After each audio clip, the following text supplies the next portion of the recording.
आगे करते हैं खबरों की ओर। इस बुलेटिन के प्रायोजक हैं आदर मसाले।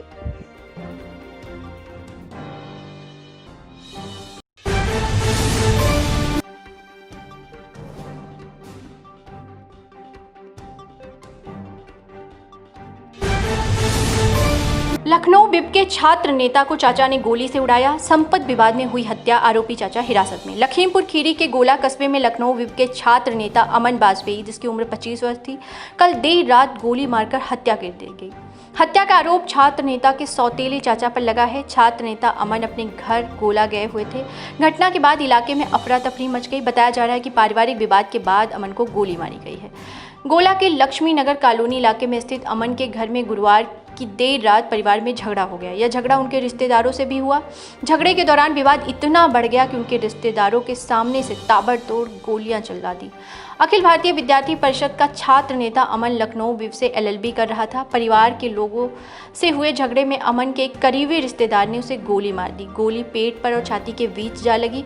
जख्मी हालत में परिजन उनको लेकर गोला के सामुदायिक स्वास्थ्य केंद्र पहुंचे, जहां डॉक्टरों ने उन्हें मृत घोषित कर दिया।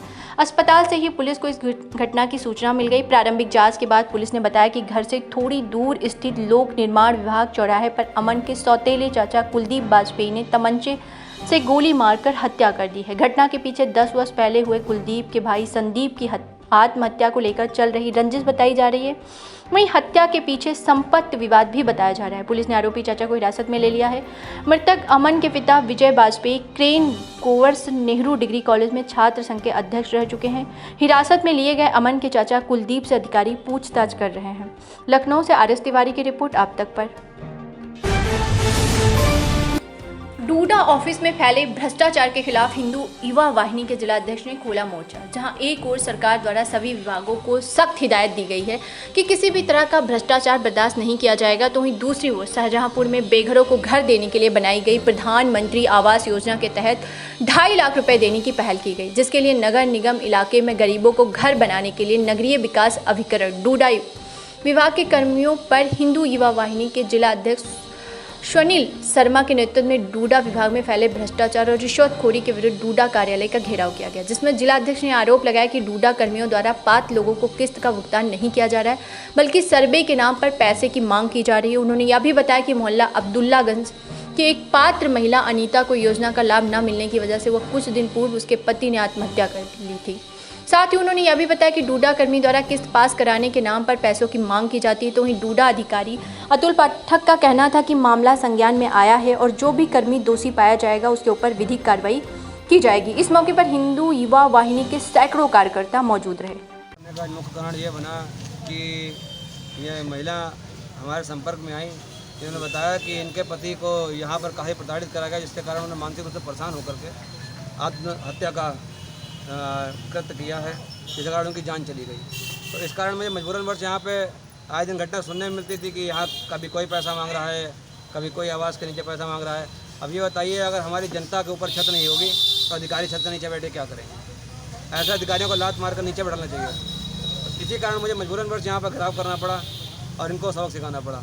क्या आश्वासन मिला? आश्वासन ये मिला है कि इन सभी महिलाओं को जल्द से जल्द आवास मिल जाएंगे और दूसरी चीज़, जो भी इसमें आरोपी पाया गया उसके खिलाफ मुकदमा पंजीकृत कराया जाएगा, इन प्रशासन की तरफ से और इस डूडा ऑफिस के अधिकारी की तरफ से। शर्मा के नेतृत्व में कुछ महिलाएं आई हैं जिनका आरोप है कि आपके विभाग में भ्रष्टाचार और रिश्वतखोरी बहुत जोरों पर है और पात्रों को जो है उनकी योजनाओं का लाभ नहीं मिल पा रहा है।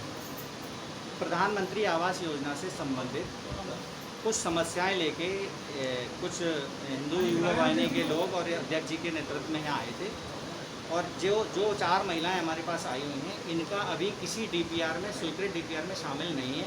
इनका हम शीघ्र अतिशीघ्र सर्वे कराकर इनकी पात्रता के आधार पर इनका नाम DPR में शामिल करा लेंगे, अगर इनके पास स्वयं की भूमि उपलब्ध है तो। और हमारे यहाँ जितना भी ज़्यादा से ज़्यादा हो सकता है DPR बनाने का कार्य यहाँ शासन के और हमारे मुख्यालय के निर्देशानुसार चल रहा है और योजना जब तक चल रही है, जब तक हम इसमें सतत रूप से कार्य कर रहे हैं। अगर कोई दोषी पाया गया तो यदि कोई दोषी पाया जाता है और कोई भी शिकायत अगर किसी भ्रष्टाचार की आती है और दोषी पाया जाता है वास्तव में, तो तत्काल उस पर हम जो भी प्रभावी कार्रवाई होगी उस पर करेंगे। किसान सम्मान निधि योजना के अंतर्गत किए गए घोटाले का डीएम ने किया खुलासा, 5 गिरफ्तार। उत्तर प्रदेश के जनपद शाहजहांपुर में पुलिस अधीक्षक एस आनंद और एसपी सिटी संजय कुमार के सानिध्य में गठित टीम को उस समय बड़ी सफलता हाथ लगी जब थाना रोजा एसएचओ राजेंद्र बहादुर सहित एसओजी की संयुक्त टीम को मुखबिर द्वारा दिनांक 18/9/2020 को सूचना मिलने पर बरेली मोड़ शाहजहांपुर के पास संदिग्ध 5 अभियुक्तों को गिरफ्तार कर लिया गया, जिनकी निशानदेही पर उक्त आरोपियों के पास से 3 अदद laptop, 4 mobile, 1 CPU, 1 printer, 1 TFT, 1 keyboard, 1 mouse, 1 fingerprint device आदि सामग्री बरामद की गई है। यहाँ यूं संगठित टीम बनाकर अपात्र भूमिहीन किसानों को बहला फुसलाकर झांसे में लेकर उनके आधार कार्ड एवं बैंक पासबुक प्राप्त कर संचालित सरकारी सिस्टम में दुर्भिसंधि करके फर्जी खतौनी नंबर डालकर अपात्र फर्जी किसानों के बैंक खाते में किसान सम्मान निधि की रकम भेज दिया करते थे, जबकि इसके एवज में यह किसानों को पहली किस्त स्वयं ले लिया करते थे और अन्य किस्तें फर्जी किसानों के खाते में भेज दिया करते थे।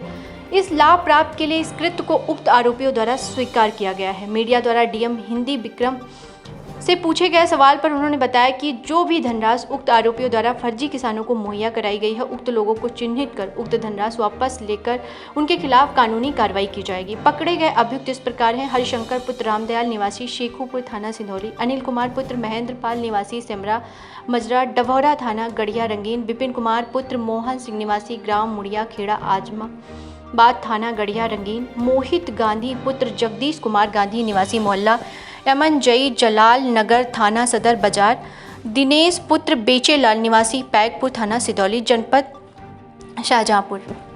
राजीव शुक्ला शाहजहांपुर से आप तक न्यूज पर। कहते हैं कि आवश्यकता ही आविष्कार की जननी होती है। इसका नज़ारा इन दिनों जनपद गाजीपुर में देखने को भी मिल रहा है।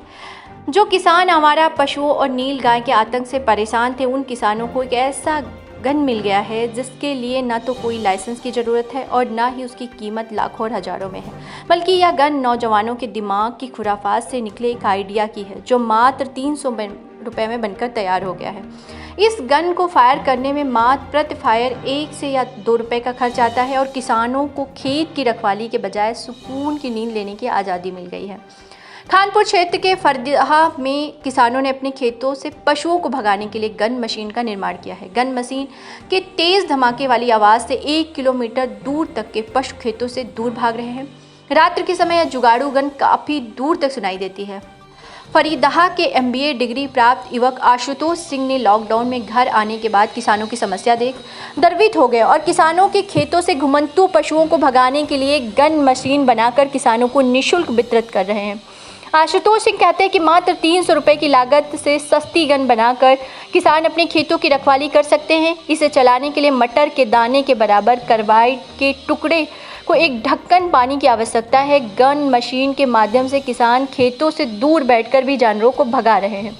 गाजीपुर सहित चंदौली, आजमगढ़ और जौनपुर से आकर किसान इस गन की मांग कर रहे हैं और बनाने की विधि सीख रहे हैं। उन्होंने बताया कि इस गन को बनाने के लिए घरों में पानी की निकासी वाले पाइप और गैस जलाने वाले लाइटर की आवश्यकता से आसानी से बनाया जा सकता है और इस गन के फायर से आवाज़ असली बंदूक से भी कहीं अधिक होती है, जिसकी आवाज़ सुनने के बाद अब उनके गांव से खेत में जो जानवर आ रहे थे वो कोसों दूर भाग जा रहे हैं। उन्होंने बताया कि अब उनके गांव के किसान अपने खेतों में शाम को सूरज डूबने के बाद 4 से 5 फायर करते हैं और फिर उन्हें पूरी रात उन जानवरों से खेत की रखवाली करने की ज़रूरत नहीं पड़ती है।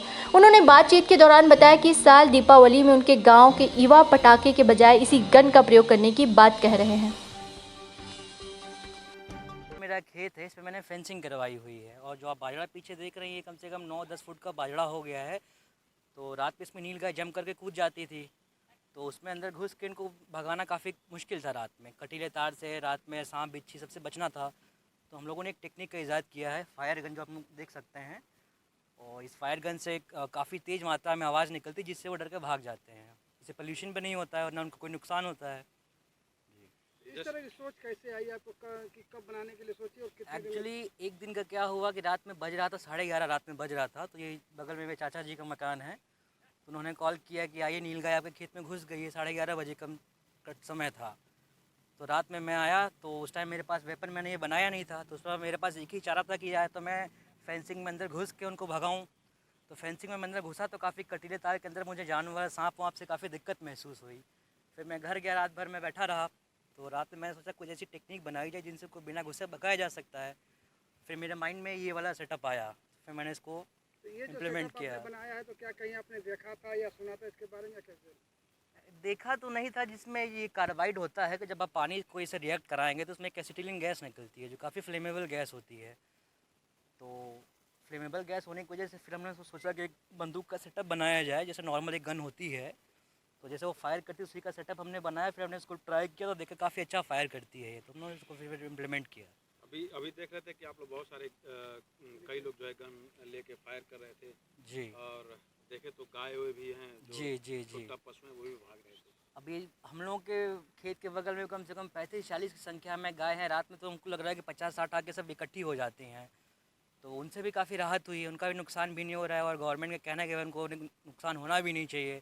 तो सबसे बड़ी बात है कि पोल्यूशन फ्री है, कॉस्ट एफिशिएंट है और छोटे से खर्चे में किसान का काफ़ी अच्छा काम कर रही है, भला हो रहा है उनका। गौशाला बनाने की बात की जा रही है तो गौशाला क्या इस तरह गौशाला हमारे यहाँ देखिए लगभग साल भर से बन रही है, अभी वो अंडर कंस्ट्रक्शन है, लेकिन अभी उस पर कोई उचित कार्रवाई हुई नहीं है। अभी छोटा पशु रोड पे आए दिन यहाँ पे एक्सीडेंट होता रहता है, एक दो काफ़ी सीरियस एक्सीडेंट हो चुका है हम लोग के सामने खुद रोड पे, तो अभी भी ये कि काफ़ी बड़ा ये जो इशू आप है। लोगों ने गन बनाया इसका नाम क्या रखा है और कितने में ये तैयार हो पाती है? जी, इस गन का नाम तो अभी कोई प्रॉपर नाम नहीं है, लेकिन हम लोगों ने इसका नाम पटाखा गन रखा है और ये मैक्सिमम आपका 250 से 300 रुपये के बीच में तैयार हो जाती है। जी तो इस तरह के गन आपके गांव में और कितने लोग यूज़ करते होंगे? जी, मुझे लग रहा है कि मेरे बनाने के बाद काफ़ी संख्या में लोगों ने, युवाओं ने इसको तैयार किया है। हमको लग रहा है इस टाइम 10-15 लोगों ने इसको बनवाया है और अभी हम लोग के पास लोकल मार्केट में अब जाएंगे तो पाइप की दुकान पे काफ़ी भीड़ लगी इसको बनवाने के लिए। लोग आ रहे हैं बनवा के काफ़ी मात्रा में लेके जा रहे हैं। जो कार्बाइड सेलर हम लोग हैं काफ़ी खुश हैं इनको बनने से, क्योंकि उनकी कार्बाइड की बिक्री बढ़ गई है, लाइटर की बिक्री भी बढ़ गई है। मेरी नज़र में किसान संबंधित बिल संशोधन, मंडी एक्ट 80%।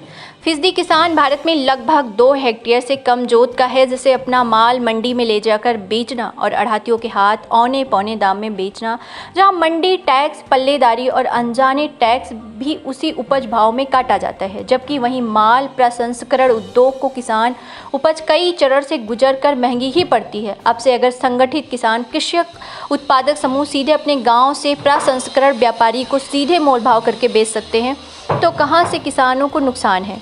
अनुबंधित खेती अगर किसान को फसल लगाने से पूर्व ही खरीदारी करने की गारंटी देती है एवं जिसमें किसान अपनी शर्तें रख सकता है और किसान को प्रशिक्षण से लेकर हर स्तर पर संबंधित कंपनी प्रसंस्करण उद्योग मदद करेगा, तो मुझे नहीं लगता कि इस कृषि के अनिश्चित माहौल में बुरा सौदा है और ये ऐच्छिक है, जबरन नहीं है। भंडारण संबंधित जब किसान समूह अपने उत्पाद को देश में कहीं किसी को भी बिक्री कर सकता है, तो फिर जो खरीदेगा तो भंडारण ही करेगा। इसलिए शायद मिनिमम लिमिट हटाना जरूरी था। और रही बात किसान की, तो फसल भंडारण नहीं करता, क्योंकि फसल आने से पहले ही परिवार के खर्चे उसके सामने मुंह बाए खड़े रहते हैं। सरकार को सुझाव सुनिश्चित करे कि किसान का अनुबंध टूटने पर नुकसान न हो एवं फसल बीमित रहे। एमएसपी से कम पर बिक्री किसी भी दशा में न हो। विवाद की स्थिति में निस्तारण को सुनिश्चित समय हो, अन्यथा की स्थिति में संबंधित अधिकारी दोषी माना जाए। साथियों, मेरा नाम शशांक देवगिर है और मैं अन्नदाता समूह का रिप्रेजेंट करता हूं और अन्नदाता के बारे में ही सोचता हूं। अन्नदाता हम सब जानते हैं कितना ज़रूरी हम सब के लिए है, लेकिन अभी हालिया में ही सरकार का किसान संशोधन विधेयक बिल आया है, जिसके तहत मैंने जब इसको पढ़ा तो वही बहुत सारी कुछ अच्छी चीज़ें तो दिखी, लेकिन बहुत सारी ऐसी कमियां दिखी हैं जिनको माध्यम से किसान पूरी तरीके से पीड़ित हो सकता है और किसान का अपना फ़ायदा नहीं पा सकता है। उसके हिसाब से मैंने कुछ संशोधन बिल के अनुसार कुछ और अपने विचार व्यक्त करने की कोशिश करी है, जिसके माध्यम से हम किसानों की चाहे बीज खाद की समस्या हो, चाहे सिंचाई की समस्या हो, चाहे भंडारण समस्या हो, चाहे उनका मार्केट प्लेस से जुड़ी समस्या हो, या फिर उनका किसी भी प्रकार से लॉजिस्टिक प्रॉब्लम हो या तकनीक सुविधाएं हो। किसान विकसित होना चाहता है, लेकिन विकसित होने के लिए जिन बिंदुओं पर हम उसे केंद्रित करना है, उन बिंदुओं से अभी भी वो छूता है। हम अपनी इस वीडियो के माध्यम से और अपने जो जानकारी हमने जो साझा की है, उस जानकारी के माध्यम से कह सकते हैं कि हम किसानों का उद्धार तो नहीं, लेकिन उनको समृद्ध बनाने में पूरी तरह से सक्षम और सशक्त हैं। इसी के साथ जय अन्नदाता, जय किसान, जय भारत। खबरों का सिलसिला यूं ही जारी रहेगा मेरी यानी तृप्ति के साथ। कल फिर हाजिर होंगे कुछ बड़ी खबरों के साथ। अब तक को समय देने के लिए धन्यवाद।